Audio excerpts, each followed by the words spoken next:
Awesome. Let's get started.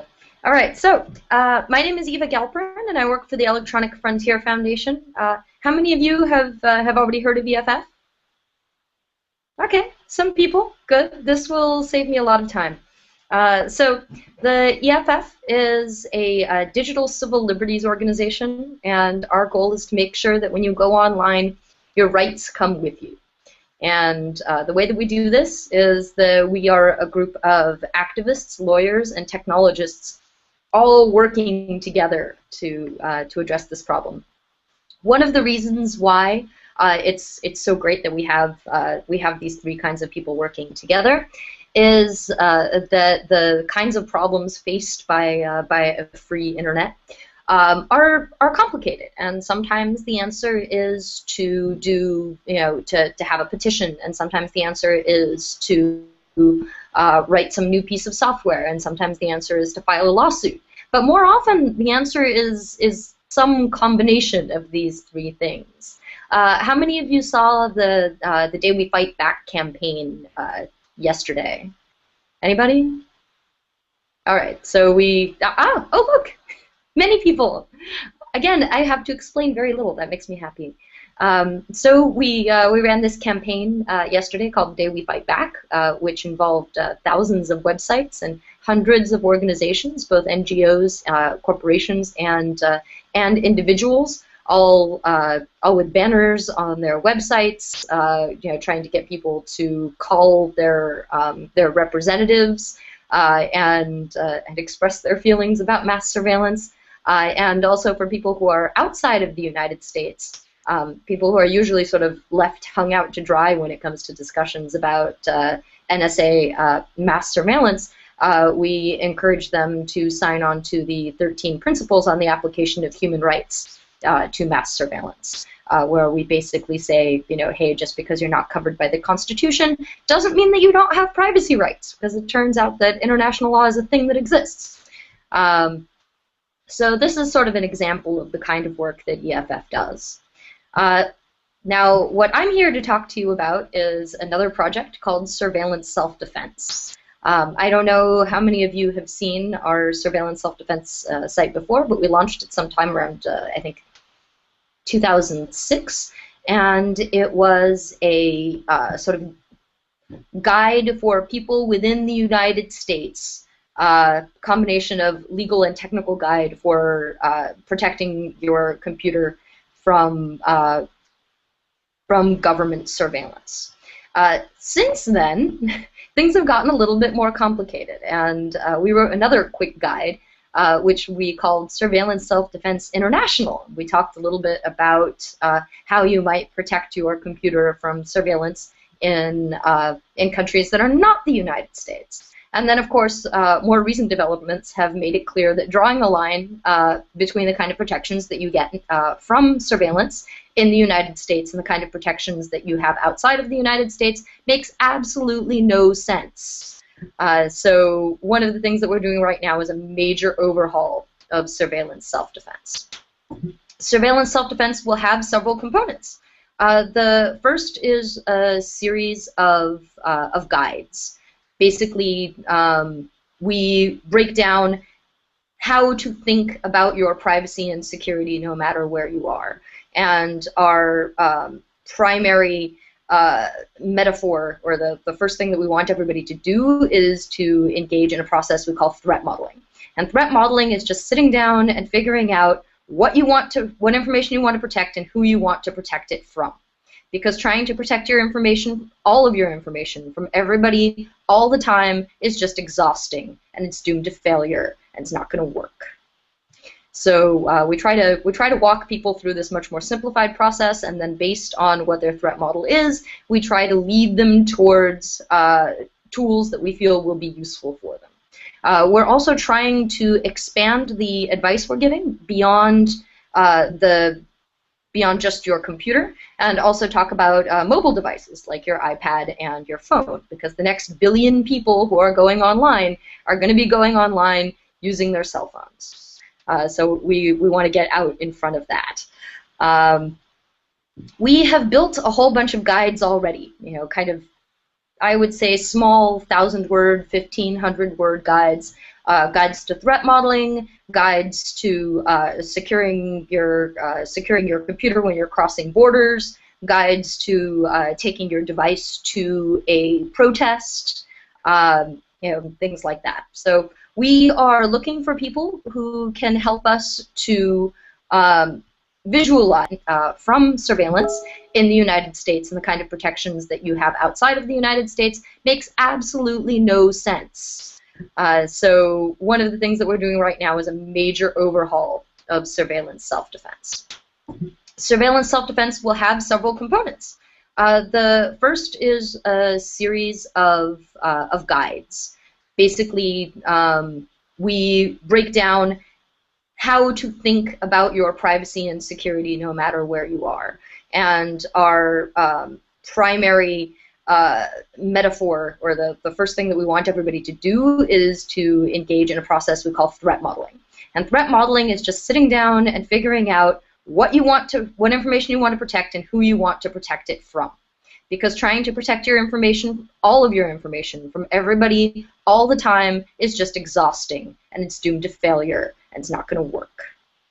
So we try to walk people through this much more simplified process, and then based on what their threat model is, we try to lead them towards tools that we feel will be useful for them. We're also trying to expand the advice we're giving beyond just your computer, and also talk about mobile devices like your iPad and your phone, because the next billion people who are going online are going to be going online using their cell phones. So we want to get out in front of that. We have built a whole bunch of guides already, kind of, I would say, small 1,000-word, 1,500-word guides. Guides to threat modeling, guides to securing your computer when you're crossing borders, guides to taking your device to a protest, things like that. So we are looking for people who can help us to visualize this information, sort of to either create more interactive ways of making sure that people are reading the information and are really absorbing it and are using it in their daily lives, or just ways of illustrating the information that make things more clear.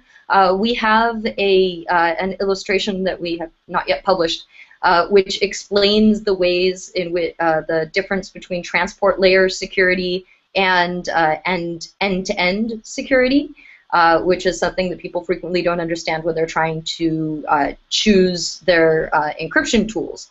They choose a tool and they're like, well, it's encrypted. It says it has military-grade encryption, therefore I must be safe. And we really want to give people some understanding of how to choose good tools and tools which are appropriate for their threat model. And then finally, we have a couple more interactive projects coming up, and one of them is what I've nicknamed the How to Be an Ally Challenge. One of the parts of the Surveillance Self-Defense Project is a document called How to Be an Ally, in which we make a whole bunch of recommendations about things that everyday people can do, even if they're not particularly worried about governments surveilling them, that can help other people around the world to defend themselves. And among other things, we recommend that people run Tor relays. We recommend that people learn to use end-to-end encryption tools like PGP and OTR with instant messaging. And we recommend that people learn how to use Tor. So we make all of these recommendations, but what I really want to do is to essentially make this into a game, a series of challenges. The first being a game in which the user demonstrates that they know how to use PGP correctly.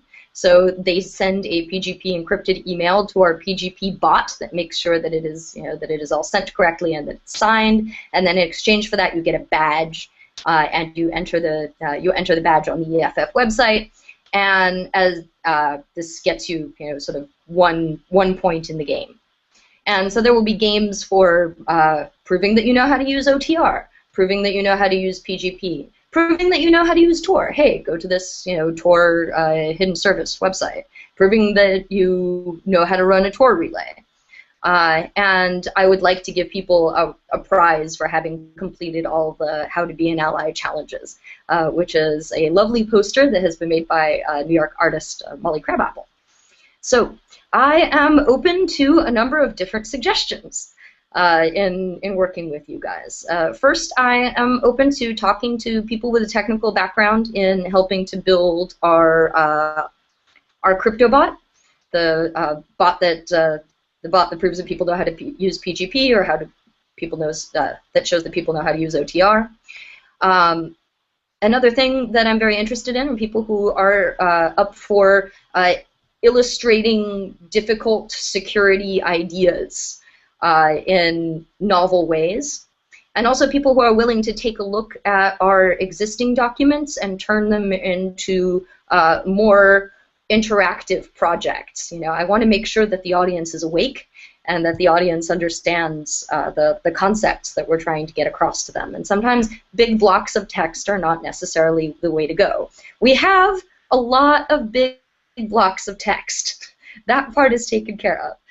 But turning this all into something that people can use in a number of different ways, and that people with many different kinds of learning styles can interact with, is really super quick. Any questions?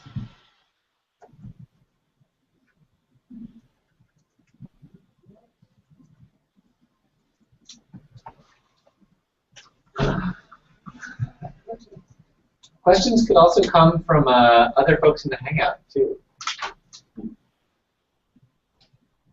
Nope. I have totally answered all the questions. You have a pen chat for doing that. Amazing. I'm just that good. Oh, Becky has a question. Do it, Becky. Unmute yourself. Okay. Hey, Eva. Thanks. I was just wondering if you can talk to us about your development process so far for the surveillance self-defense project, and yeah, like who's writing it, and how are you keeping yourselves honest to the needs of the folks that you'd like to have using it and learning from it? Sure. The majority of the writing has been done by people who work at EFF, a combination of our lawyers, technologists, and activists. But one of the things that we're doing in order to make sure that it's not just a bunch of lawyers, technologists, and activists preaching from on high about how you should be doing things is we have a small mailing list of people who are reviewing our documents, people from a number of different vulnerable groups, but also experts in the field who are giving us feedback. I'm also taking these documents to different trainings and meetings that I'm going to all over the world and showing them to vulnerable populations in order to get some idea of sort of how to do this right and how to reach them better. For example, I was just in Amman, Jordan at the Arab Bloggers Summit, and one of the things that we did was I gave them a general outline of what I wanted to do for a document about bringing your devices to protests. And I sat down with people from Egypt and Jordan and Palestine and Morocco and asked them to tell me about their experiences bringing devices to protests, and sort of based the document that I wrote on that. So I hope that answers your question.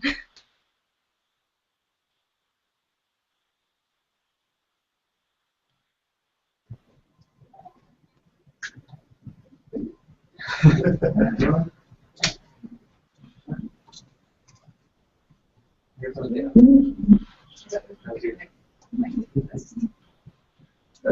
guess I'm curious if you've talked with other people about the game idea, or is this something that's just like really in like the earliest sort of stage of development? At this point, the PGP bot and the OTR bot have been built, but we're having exciting implementation issues, like making sure that our PGP bot doesn't get blacklisted as a spam bot. throughout the internet. So we've made a great deal of progress on these things, but the sort of front-end design of this project has not yet been done, and that's really where I would like some help. People who are willing to build a front end on this would be extremely useful.